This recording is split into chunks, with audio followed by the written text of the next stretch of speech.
سومین داستانی که میخوام امشب از کتاب صحبت شیطان براتون بگم داستان دلداری نوشته سید هاف. این کتاب مجموع داستان‌هایی است به انتخاب آقای آلفرد هیچکاک، کارگردان مشهور سینما. امیدوارم که بپسندید و لطفاً حمایت کنید. متشکریم. نورمن مانشین بی آنکه پاهایش را پاک کند وارد خانه شد. به آشپزخانه رفت و خود را روی صندلی انداخت. مادرش سر اجاق چرخید. عاشقانه به او نگاه کرد و پرسید: خوب تمرین کردی عزیزم؟ نورمن گفت: بله، فکر میکنم.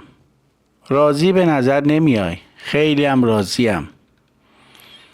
چرا لباس کثیف تو در نمیاری و درباره تمرینتون برام حرف نمیزنی؟ بعد از دوش گرفتن میتونی کمی گوشت خوک سرد و خوشمزه بخوری. دوست داری؟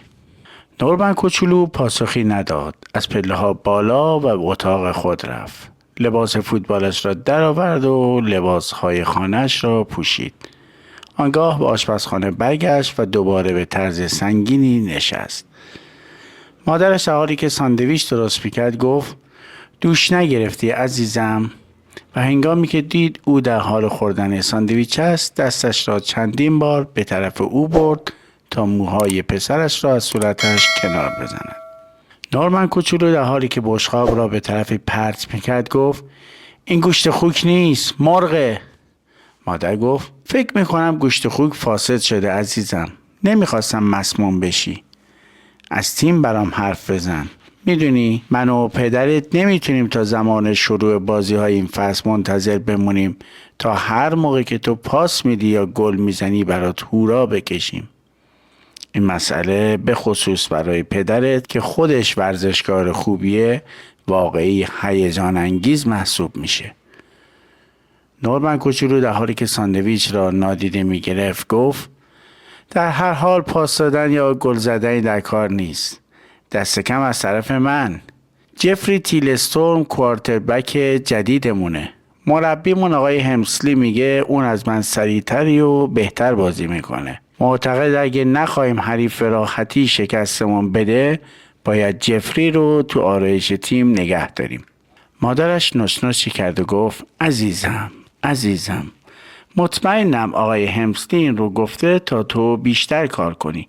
حتما فکر میکنه تو هم میتونی به سرعت جفری تیلستون بدوی و به همون خوبی گل بزنی.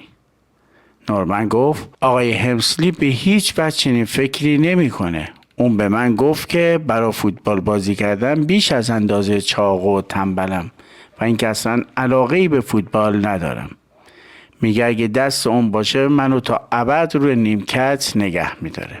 نورمن کوچولو سرش را پایین انداخت و با صدای بلند حق حق کرد. مادرش تلاش کرد یک بار دیگر موهای او را از صورتش کنار بزند، اما او با عصبانیت خود را کنار کشید.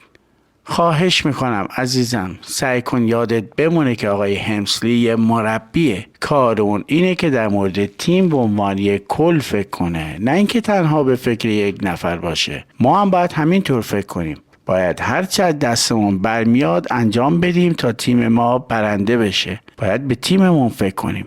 پسرش همچنان حق حق میکرد. مادر ادامه داد: به علاوه عزیزم، به نظر تو هدف ورزش این نیست که ما رو وادار کنه وقتی کسی دیگه پیشی میگیره اونو تحسین کنیم. به ما آموزش بده با دیگران به شکل هارمونیک کار کنیم و اصل بازی عادلانه و جوانمردی رو بیاموزیم. نورمن کوچولو نگاهش را بالا به صورت مادر انداخت و گفت: برام مهم نیست اگه اینطوره. کاش جفری تیلستور مرده بود. مرده. مادر گفت: بسیار خوب نورمن مانشین، تو باعث خجالت منی. اگه پدرت این حرف رو میشنید اونم شرمسار میشد، در صورتی که موفقیت تو برای اون بسیار مهمه. فکر این که تو چنین بازیکن ضعیفی هستی و تمام امیدهای ما برای تو بیهوده بوده مایوس کننده. نورمن کوچولو سرش را برگردان. مادر ادامه داد: میخوام همین الان بشنوم که از اون چه در مورد جفری تیلستورم گفتی متاسفی. اون پسر خوبیه. هرگز در مورد تو چنین حرفی نمیزنه. نورمن گفت: نمیگم. مادر پیشبندش را به صورتش گرفت. هنگامی که دستش را پایین انداخت، پسرش اشک‌های واقعی را در چشمانش دید و به او گفت: بسیار خوب، متاسفم. و قول میدی دیگه هرگز چنین چیزی نخواهی گفت؟ قول میدی از حالا به بعد از خودخواهی و ناجوان مردی دست برداری و اول و آخر و همیشه و پیش از خودت به فکر تیم باشی؟ نورمن گفت: بله مادر، قول میدم. خوبه، پس سریع بدو به جفری تیلستون تلفن کن و به اون بگو. چی بگم؟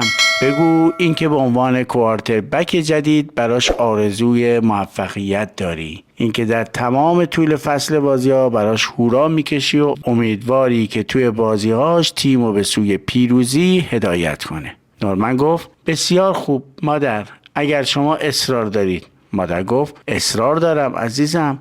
اون وقت میتونی برگردی و ساندویچ مرغتو تمام کنی. باور کن عزیزم، پدرت به این موضوع بیش از هر چیز دیگه‌ای که در زمین بازی ممکنه به اون دست پیدا کنی افتخار میکنه. این امر اونو وادار میکنه پی ببره که پسرمون مهمترین درس زندگی را آموخته، اینکه چطور یه بازنده خوب باشه. نورمن کوچولو از صندلی پایین خزید و به طرف تلفن توی راهرو رفت. مادرش صدا زد: اوه راستی عزیزم، ممکنه جفری هم گرسنه باشه. حالا که تو داری غذا میخوری چرا از اونم دعوت نمی کنی همین الان اینجا بیاد و یه لقمه شریک تو باشه؟ پیش از آن که پسرش شماره گرفتن را تمام کند، مادر گوشت خوک را از سطل آشغال بیرون آورد و مشغول درست کردن ساندویچ دوم شد.